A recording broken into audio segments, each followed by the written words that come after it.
Hi guys, कैसे हैं आप सब। उम्मीद है आप सब ठीक होंगे। Welcome to our YouTube channel. एक खूबसूरत और रोमांटिक नावल के साथ जिसका नाम है हर राह इधर को जाती है। इसके नावल निगार हैं नाजिया जमाल। तो लेट्स स्टार्ट पहला एपिसोड। नया मौसम मेरी बेनाई को तस्लीम नहीं। नया मौसम मेरी बेनाई को तस्लीम नहीं। मेरी आंखों को वही ख्वाब पुराने ला दे जिसकी आंखें मुझे अंदर से भी पढ़ सकती हूँ। कोई चेहरा तो मेरे शहर में ऐसा ला दे।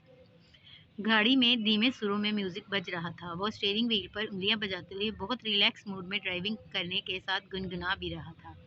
रात के स्याह आंचल पे टंगा माही नीम उजली दूधिया और शफाफ चांदनी का दरिया बहा रहा था। जंगली पौधों के जंगली पौधों की बू लिए ठंडी धीमी हवा इसके बालों को मुंतशिर कर रही थी। सड़क के दोनों तरफ सूरजमुखी के फूल सर निहोड़े खड़े थे। वह एक काशशुदा इलाका था। खाले में बहते शफाफ पानी के अक्स में 14वीं का चांद अपनी ही बलाएं ले रहा था।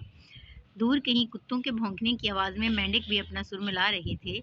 इसने कलाई मोड़कर घड़ी में टाइम देखा और मंजिल मकसूद महज 1 घंटे की मुसाफत पे थी। उस्मान भैया इसे कई दिनों से मैनेजर की माली बेज़ाब्तगियों के बारे में बता रहे थे।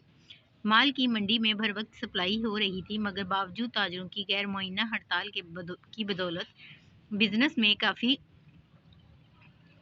को काफ़ी धचका लगा था। ट्रेडर्स एसोसिएशन के सदर की काल पे उस्मान भैया खुद मुल्तान रवाना हो रहे थे कि ऑफिस में कोई और अहम काम निकल आया तो ऐसे में नाचार इसे ही कई दीगर अहम उमूर निपटाने के लिए मुल्तान आना पड़ा।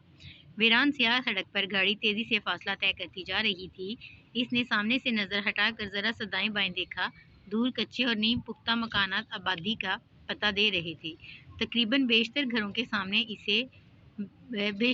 सामने इसे बैलगाड़ी खड़ी नजर आई। जानवरों के गले में बंधी घंटियों की मधुर आवाज कूद की दवेज चादर में लम्हा भर को शिगाफ डाल रही थी। अचानक दाईं तरफ से एक वजूद भगोले की मानद उड़ता हुआ इस गाड़ी के बोनट से जोरदार आवाज के साथ आ टकराया और लड़खड़ा कर जमीन बोस हुआ था। Oh shit! इसने वक्त पर ब्रेक लगाए थे। गाड़ी से उतरकर देखा, स्याह चादर में लिपटे हुए वजूद का रुख सड़क की तरफ था।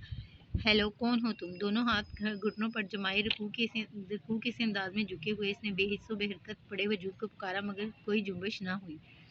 ओ गॉड, ये क्या मुसीबत आन पड़ी है। परेशानी से हाथ मसलते हुए बुड़बुड़ाया। फिर कुछ सोच कर इसने झुकते हुए बेजान हस्ती को दोनों हाथों से पकड़कर सीधा किया। वो अगले ही लम्हे करंट खाकर पीछे हटा था। वह एक लड़की थी। आंखें बंद, चेहरे पे अजियत की जर्दी खंडी थी। गहरे गहरे सांस लेने से जरा सा हिलता हुआ वजूद इसके होश में होने की गवाही दे रहा था। हेडलाइट्स की रोशनी में माथे पर उभरा बड़ा सा घूमर साफ दिखाई दे रहा था, जो यकीनन जोरदार टक्कर का नतीजा था। दोनों हाथ कमर पर टिकाए परेशानी से चारों तरफ देखते हुए सलमान हैदर ने कभी सोचा भी न था कि जिंदगी में कोई ऐसी सूरत हाल भी पेश आ सकती है। दूसरे पहर में दाखिल होती रात आबादी से दूर वीरान सड़क पे पड़ी नीम जान अजनबी दोशीज़ा। वो इस सारी सूरत हाल को यूं ही छोड़कर सीधा अपनी गाड़ी में बैठकर ज़रूर अपनी राह पकड़ता घर, जो अम्मा अब्बा के दर्स इंसानियत MBA की डिग्री ने इसे आंखें न दिखाई होती। वो अजीब मखमसे में फंस गया था। अगर कोई यहाँ आ निकलता और इस लड़की के साथ देखकर जो हशर होना था, इसमें अपनी इज्जत के साथ साथ जान भी खतरे में दिखाई दे रही थी। उठिए मोहतरमा, अब मेरी बात सुन रही है ना?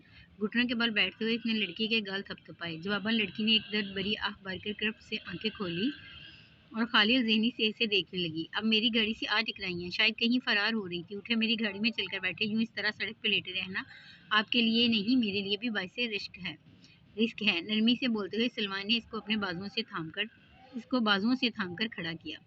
हादसे ने शायद इसके हवास सल्ब कर दिए थे, तभी तो कोई रद्द-ए-अमल ज़ाहिर किए बगैर वो इसके साथ खिंचती गाड़ी में जा ढेर हुई। मुझे बताओ, कौन हो तुम और इस तरह अकेली रात को किस से डर कर भाग रही थी? ड्राइविंग सीट संभालते ही इसने रुख मोड़कर संजीदगी से दरियाफ्त किया। लड़की कुछ कहने की बजाय फूट फूट कर रो दी। इसके सर से चादर उतर चुकी थी। तेल में डूबे बाल बिखरे हुए थे। देखो, इस तरह रोने से बेहतर है तुम मुझे आराम से अपने बारे में बताओ, वरना मैं अभी तुम्हें अपनी गाड़ी से उतारकर अपनी राह लेता हूँ। मुझे देर हो रही है। लड़की के रोने का सेशन काफ़ी तवील हो चुका था। वो कई लम्हे तो इसके खामोश हो जाने का इंतज़ार करता रहा, मगर काफ़ी देर तक इसके ज़ोरों शोर से रोने में कोई कमी ना आई तो इसे कदरे सख्त लहजा अपनाना पड़ा। लड़की ने ज़रा सा सहम कर دوپٹے سے آنسو پونچھے، شاید الفاظ سے زیادہ اس کے سخت لہجے کا اثر ہوا تھا، ورنہ اس سے پہلے تو وہ کوفتہ پریشان کے باوجود بھی بہت نرمی سے پیش آ رہا تھا۔ لو یہ پانی پیو۔ ڈیش بورڈ سے منرل واٹر کی بوتل اٹھا کر اس نے اس کی طرف بڑھائی، جو وہ فوراً تھام کے ڈھکن کھول کر گھونٹ گھونٹ پانی پینے لگی۔ سو گائز، آج کے لیے بس اتنا ہی، تو نیکسٹ ایپیسوڈ کے ساتھ پھر حاضر خدمت ہوں گے۔ تب تک کے لیے اپنا اور اپنے پیاروں کا خیال رکھیے گا۔ اللہ حافظ۔